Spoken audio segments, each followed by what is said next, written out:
First thing sometimes people think of when they go through something traumatic, I'll say me. I'm learning not to say we or they or just me. There were things like, what could have I done differently? And it's kind of, you know what, I've come to the point where it's like life happens. But how we process how that happens and what happens is really what helps us continue to grow or can cause us to stay stuck.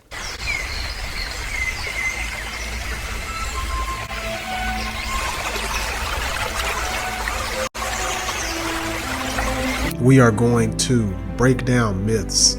We're going to explore all the things that make a quality life. We're going to explore 3 of the most important pillars in health: mind, macros, and movement. We'll challenge ideas.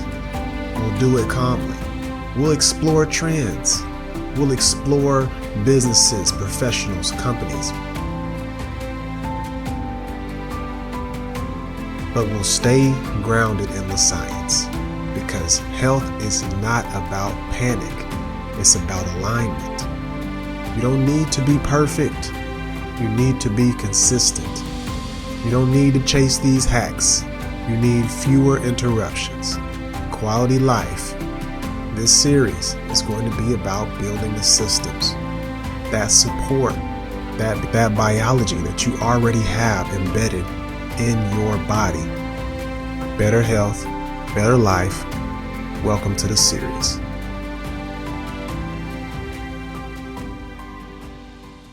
This is Quality Life, and today we're going to talk about the spiritual realm of your health. So I'm going to let her introduce herself, and we're going to have a really cool conversation. Peace. Thank you for inviting me, Eric. I'm really excited to be here. Welcome. I have many stories to tell. That's one of my things, I guess. My background is in filmmaking.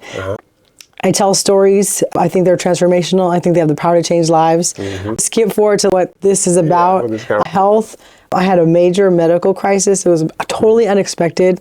By the grace of God, I survived. For me, the 3 pillars are faith, family, and fitness. And that's really what got me from going through the crisis to actual recovery.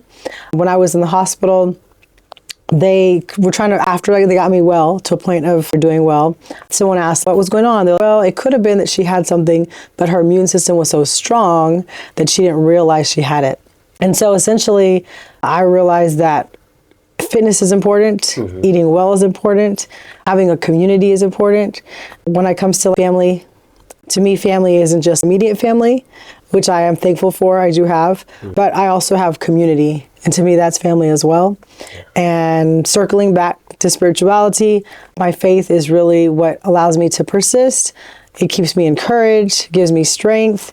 And when you're facing something, when you don't have enough strength and you still survive, you're like, there must be something else.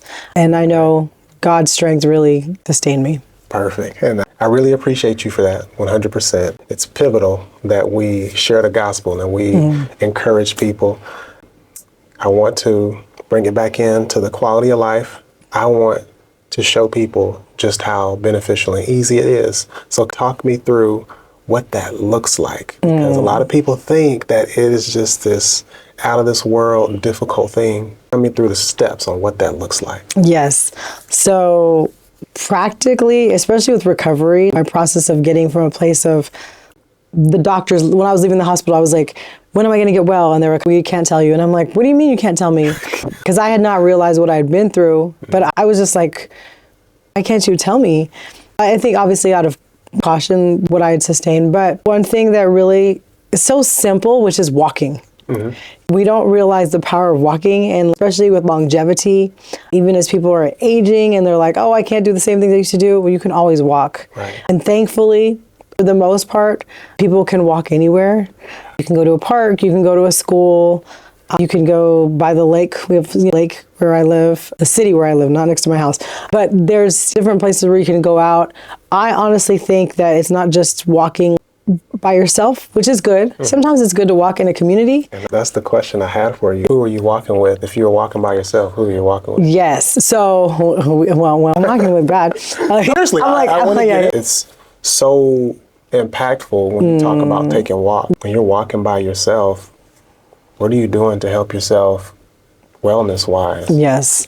Wellness-wise, walking, it's helping my joints. It's helping my muscles, the oxygen, but also community-wise, if you don't get out of your house and you just go straight from home to work or home to school or whatever your daily routine is, a lot of times you don't take the moments to appreciate life.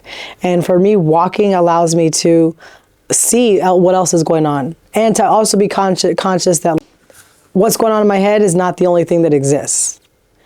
What I have on my to-do list is not the only thing that exists. There's people, there's the weather, there's different situations they may have not thought of. So it kind of makes you counteract with whatever is just in your own space. Very appreciated too. And so much can happen so quickly. And we're not going to talk about your story because people have to come and find you and read about your story. But what do you do when you have reached that low point where you feel like nothing's working? Walk us through what you personally do. Yes. Like I know. So the interesting thing is you touched on something that I wouldn't have thought of, but it's very integral, which is counseling. There we go. So mental health is really important. Thankfully, my husband was there. My mom actually moved in for a period of time while I was in recovery as well. But I had a great friend, and she stepped in, helped me. Her focus is on mind, body, and spirit. So she's like a coach and a therapist. And she really helped me process those emotions and feelings and thoughts and everything. For me, because the medical crisis was unexpected, the first thing sometimes people think of when they go through something traumatic, I'll say me. I'm learning not to say we or they or just me. There were things like, what could have I done differently? And it's kind of, you know what, I've come to the point where it's like life happens. But how we process how that happens and what happens is really what helps us continue to grow or can cause us to stay stuck. What you don't address will come up. I'm a very goal-oriented person. I don't see it as hard work. I just enjoy it. But if you don't put that goal-oriented personality, character, whatever, the drive in check, you can drive yourself to the ground. Sure. And so I'm thankful for community, for family, for my good friend Janae, who stepped in and was there for me. And I had a lot of great people, community-wise, that really just stepped in. So mental health, going to a counselor, super important. I've talked to a few friends, and one of their fears is like, how long will I be there for? Or what are they going to do to my head? We just all sometimes need someone to talk to. Right. And then in this day and age, when we have social media, sometimes the answers in our minds are so much easier because we're like, oh, I can go look about this online instead of talking to somebody. I was recently at a conference and we were talking about AI, and they said that the number one, at the time of this conference, they said that the number one thing that AI is being used for is for therapy. And so while I like AI, it's fun. I mean, but I don't want to.